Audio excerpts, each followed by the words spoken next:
Hey everyone, Tony D and Little Joan here with a hot take. So many things going on in politics. I just can't get through them all. I just can't even follow them all.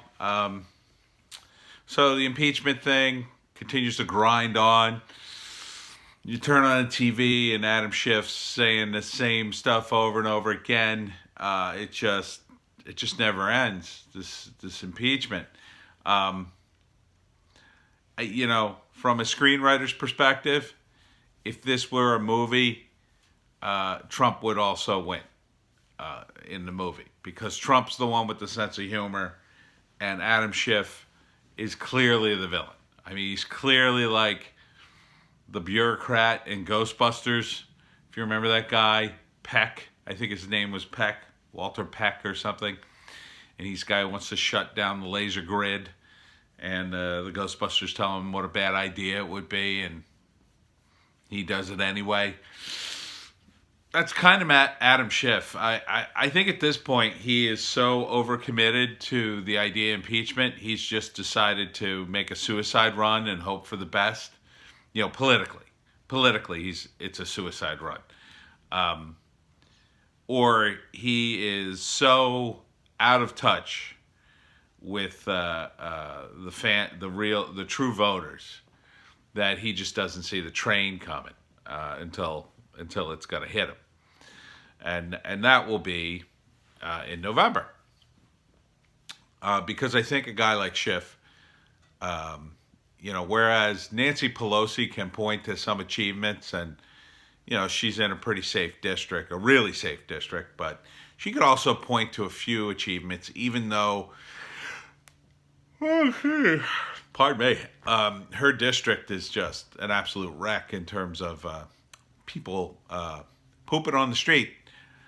Adam Schiff, I don't know what he can point to that would be successful. At least Nancy Pelosi can say, well, I'm the first woman who's Speaker of the House, and I she can argue that she did stand up to Donald Trump, which is a net positive in her world.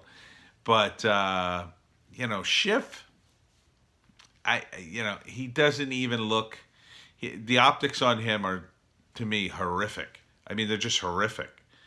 I don't know who voted this guy in or why you would want to keep him. He's certainly not doing anything for his district that I could see. He just seems to be sorry, obsessed over Trump. Impeachment's so boring. That's why I keep yawning. I'm yawning just thinking about it. And on the campaign, the Democrats continue to sort of knife each other. And I say sort of because Bernie Sanders seems to me doesn't quite know what to do anymore. I've always said with guys like him, with socialists and communists, they never really expected to go anywhere. They need the other side to exist. So as long as they're like really not winning, as long as there's not a chance in hell of a socialist or communist, taking the nomination or actually having to do anything, it's perfectly fine. He's made his career out of standing by the sidelines going, whoa, clearly we need more socialism, but one day this country's going to wake up. So, the fact that Bernie does have enough supporters that he could conceivably get the nomination seems to me he should be acting differently. He should be acting like a guy who's worried about getting screwed again, that, should be charging forward. And he should be beating the hell out of Biden. He should be beating him over the head with Biden's record and the Obama administration's record. And they have plenty of skeletons in the closet there. I mean, it's clear. Biden is the gaffe master. I'm sure they could pull up quote after quote after quote. Even though Bernie has been in politics a long time too, he's not the gaffe master, not like Biden is. Biden's been saying crazy things forever. He just says odd, weird things that it gets reported in the news, and people go, "What?" And clearly, the Democrats owe Bernie a win, and I think they would do better than with Biden. Maybe not. Well, let me think about that. There would be more enthusiasm for Bernie.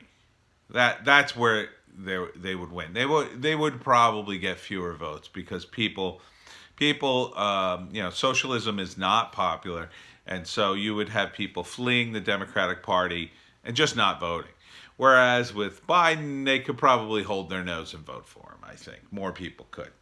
There are too many people, I think, on the Dem side who could not hold their nose and vote for socialists. They just couldn't do it with good reason. I mean, socialism is a terrible, terrible system, and it won't work. It won't work. I'm waiting for a Democrat that could learn economics. I mean, Bill Clinton, I guess, was the closest thing we had to a Democrat who kind of knew economics. I mean, he seemed to at least.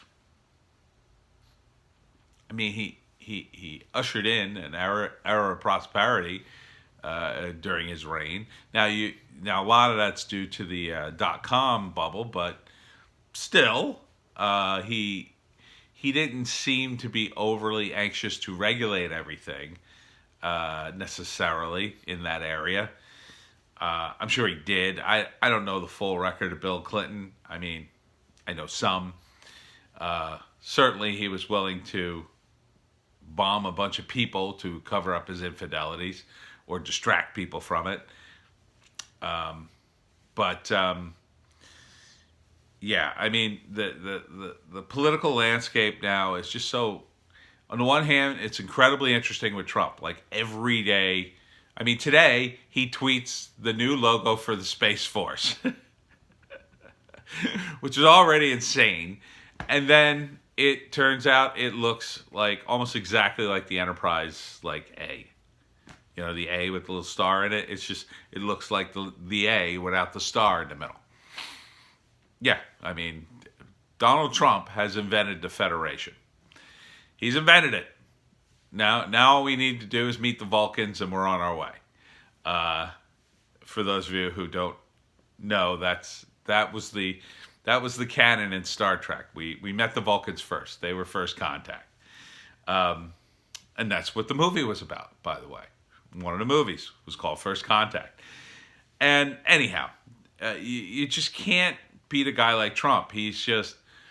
On the one hand, you can argue, yeah, a lot of his policies are bad, but he has so many policies, and he appears to me to be a guy who's just trying a bunch of things, and he keeps the stuff that works, and he doesn't, throws away the stuff that doesn't work. He stops it. And seems to me he's doing okay. And because of that, he's up in the polls, and it's like the Democrats they just can't find an issue anymore. There's no issue for them to run on. They can't run on the economy. They don't want to run on anti-war, which is weird. That's wide open. They could scoop that up and run with it. Well, I shouldn't say it's wide open, but they could top Trump, right? That would be one thing they could top Trump on. He could say, well, I'm getting the troops out. And they could say, well, they should already be out. See, that's what you do. You top them. But, of course, most of them are warmongers. I mean, Tulsi Gabbard was really the only person in the field who seriously looked like she wanted to pull the troops out. Now, Bernie's not a hawk, but he's not going to pull any troops. He'll find some other woke reason to keep them there. He'll find some reason to, spread democracy or humanitarian aid or whatever. People on the left side of politics, when they don't want to be anti-war, they create a humanitarian reason for war. And usually it's a humanitarian. Well, there's a humanitarian crisis. We just can't leave. And that's what Obama said when he got in, right? He was like, well, we can't just leave. We made the mess. Now we got to fix it. you can never fix the mess. That's the thing. Oh, you broke it, you bought it. Yeah, well, but if you stay and you just make things worse, that doesn't work either. So these guys don't understand that, and they are a party in search of an issue. My suggestion to them at this point is just stop embarrassing yourself. I mean, you got to take Schiff out of the public spotlight. I mean, just take him out of the spotlight. Just tell him, look, you made a run, good job. Pat him on the head and say, why don't you go, write some legislation or something in a quiet corner. Just stay away from TV cameras for a while. I mean, that's what you should do. And you guys should just calm down for a few months. Let everything settle. Let everybody forget impeachment and all the things we went through. Give Trump like 2 months to run the country however he wants. Don't make any crazy pronouncements. Just, when he says something crazy on Twitter, just ignore him. You guys hold, people in Congress hold the purse strings. He'd have to approve things through you. And, hopefully in 3 or 4 months, the news cycle just runs through, and now it's the Democrats can just pretend like, oh, we were very reasonable all along, and that would go a long way into helping your party. But I can't, with Joe Biden at the top of the ticket, I can't say it. And the rumor is he's going to pick Kamala Harris as his running mate.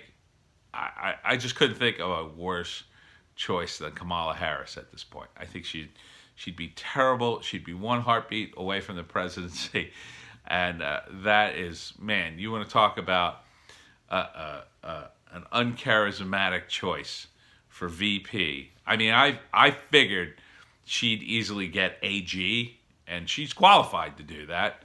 But I never thought in a million years VP. No.